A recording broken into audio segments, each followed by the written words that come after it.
when we are in a certain relationship, and I've talked to a lot of husbands, and they are very individual and very ambitious and very outgoing and very daring, in their life in general.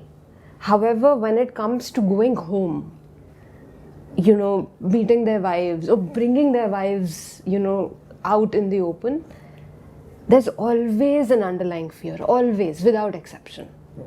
So I want to understand why, when someone is out in the open without their better half, as we say. Now you're talking of husbands specifically. I'm talking about husbands specifically. What you're saying is husband's a lion outside the house. And a sheep. Yeah, and a bleating sheep, meek sheep within the house. Within the house, yes. Why does that happen? You're asking. Yes, why does that happen? Because the husband has been a cheat. He carries a guilty conscience. That's why he can't face the wife. And when you can't face the wife, then hatred and violence arise in you. Now you would abuse and even probably assault the wife. But why has he been a cheat? He has been a cheat because the relationship was founded on a fraud. The husband has been a cheat, and right now I'm focusing only on the husband because you asked about the husband. The story on the wife's side is not very different, but we'll focus on the husband right now. How did the relationship start in the first place? The man was looking at the woman in a 70 to 80% physical way. I'm generalizing, it's a very broad average, but just get the idea. From the man's side, the attraction is primarily physical and a little bit emotional. From the woman's side, the thing is primarily emotional and a little bit physical. There might be exceptions, right? So do not look to contradict me right now. Get the drift.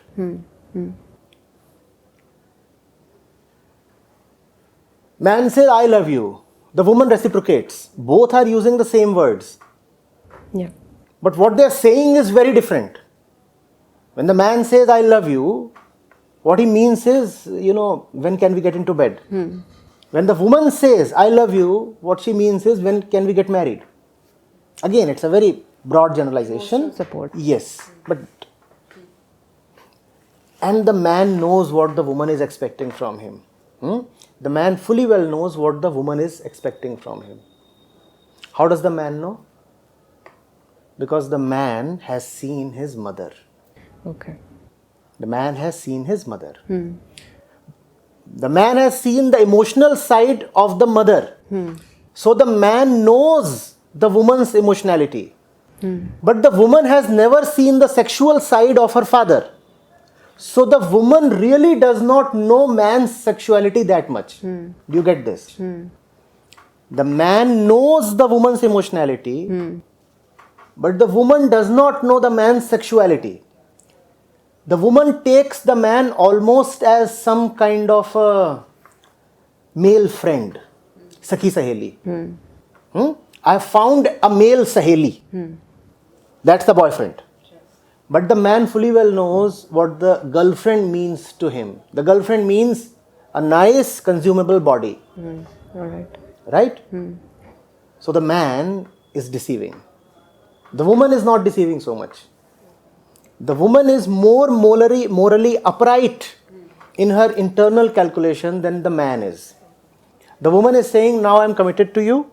Now let the two of us get settled and build our nest and lay our eggs. That's the future life she wants. The man does not want any life or anything. The man just wants to lay her.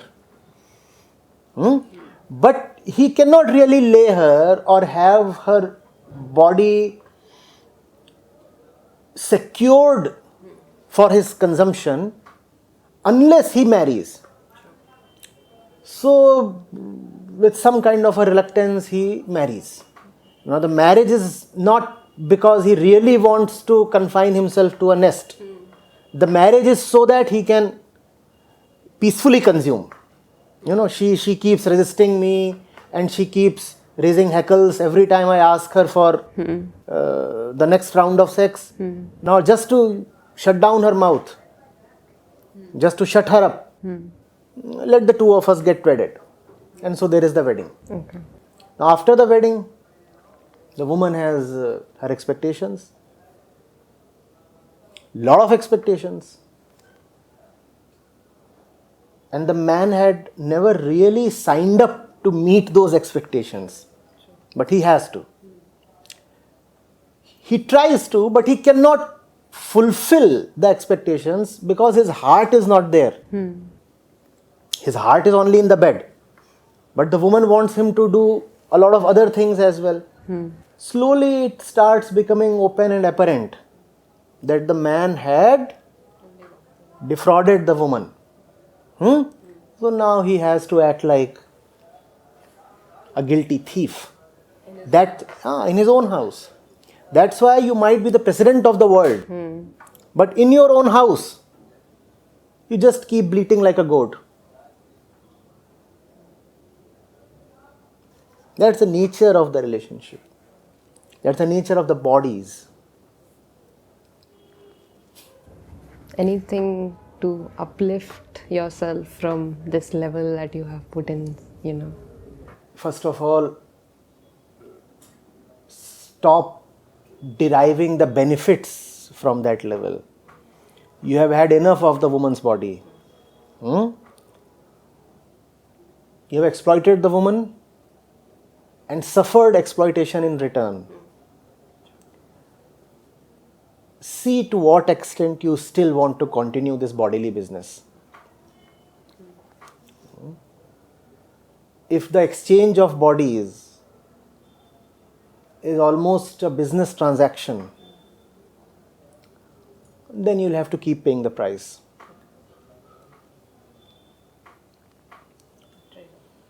There is a trade-off. In fact, there is no one more suitably placed to enter celibacy than someone who has been married for around 10-15 years now. Because he is the one who has seen the great price that one has to pay to keep consuming a body. In fact, he should be someone who should lose all appetite for sex now. No excitement should now occur to him. If time allows, then maybe we can talk about the woman's side of the story as well, which you had mentioned. The woman's side of the story.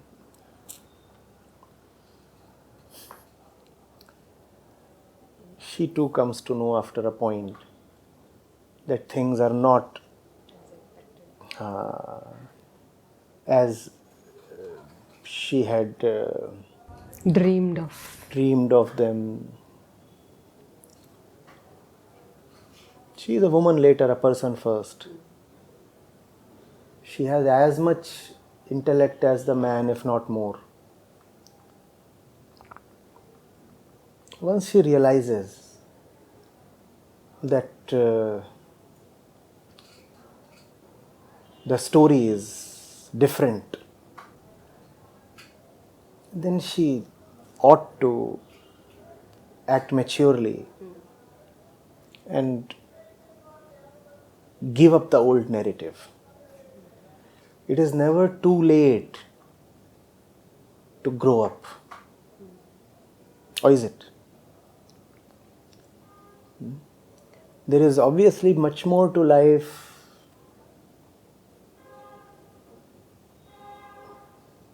than taming a man.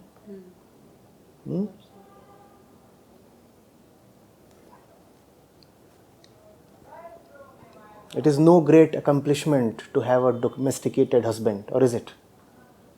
If that is the only thing that you can show up for your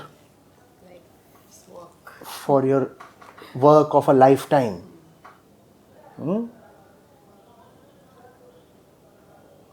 a tamely brought up husband, then probably your life has not been worth much. Unfortunately, most women do not have much more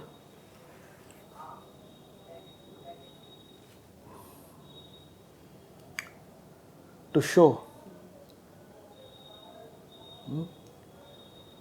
She has great potential, and it's such a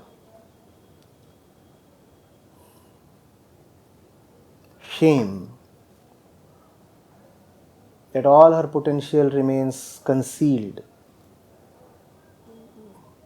below the roles of wife, mother. It's almost like a pearl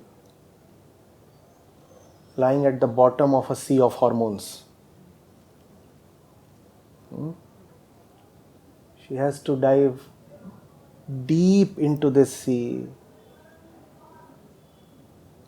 not get really drowned into her hormones, discover the pearl, and resurface.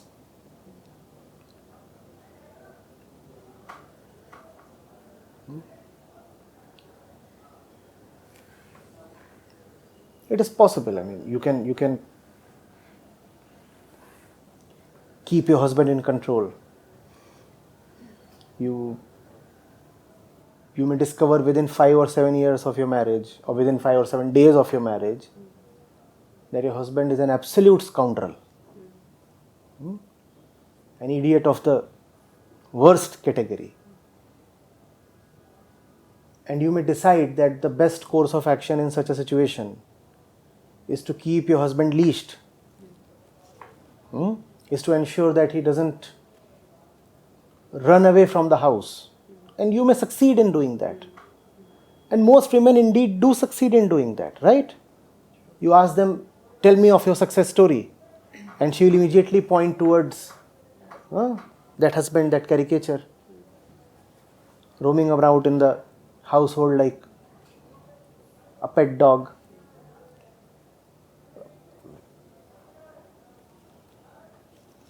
If you are trying to take pleasure in taming an animal, at least tame a lion. This husband of yours is a whining puppy. That too with some kind of a disease that makes him itch all the time. What's the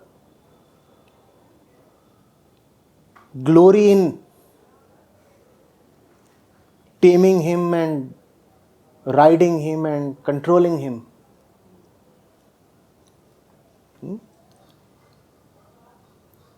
Grow beyond the man. The man is such a little thing.